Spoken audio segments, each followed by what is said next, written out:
বিএনপির চেয়ারম্যানের দায়িত্ব গ্রহণ করলেন ভারপ্রাপ্ত চেয়ারম্যানের দায়িত্বে থাকা তারেক রহমান।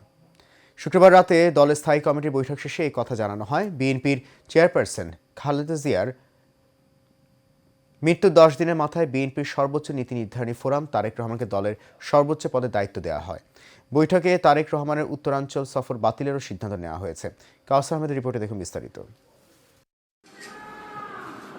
1988 সালে বগুড়ায় একজন সাধারণ সদস্য হিসেবে বিএনপিতে যোগদান করেন তারেক রহমান। সেই জায়গা থেকে বিএনপির চেয়ারম্যানের দায়িত্বভার গ্রহণ করলেন বিএনপির ভারপ্রাপ্ত চেয়ারম্যানের দায়িত্বে থাকা তারেক রহমান।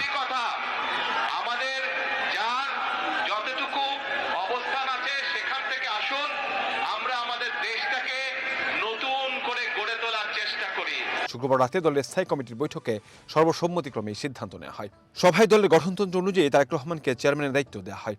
যদিও দীর্ঘ 17 বছর তিনি যুক্তরাজ্য থেকে এই প্রযুক্তির ব্যবহারের মাধ্যমে দলের তৃণমূল নেতাকর্মীদের সঙ্গে যোগাযোগ রাখেন এবং দল পরিচালনা করেন। প্রশ্নবিদ্ধ করতে দেশি বিদেশি অপশক্তি তখনও যেমন সক্রিয় ছিল, এখনো ঠিক একইভাবে তারা সক্রিয়।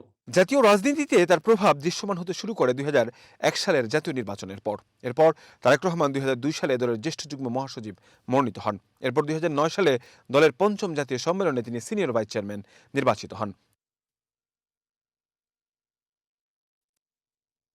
সেনা সমর্থিত তত্ত্বাবধায়ক সরকার ক্ষমতায় আসার পর তারেক রহমানকে গ্রেফতার করা হয়। দীর্ঘ 18 মাস কারাবাসের জামিন পেয়ে উন্নত চিকিৎসার জন্য যুক্তরাজ্যে যান। 2018 সালে জিয়া অরফানেজ ট্রাস্ট মামলায় বেগম খালেদা জিয়া কারারুদ্ধ হলে তারেক রহমানকে বিএনপির ভারপ্রাপ্ত চেয়ারম্যান ঘোষণা করা হয়।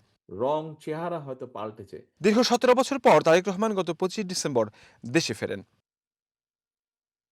বৈঠকে নির্বাচন কমিশনের অনুরোধে বিএনপির চেয়ারম্যান তারেক রহমানের উত্তরাঞ্চল সফর স্থগিত করা হয়েছে।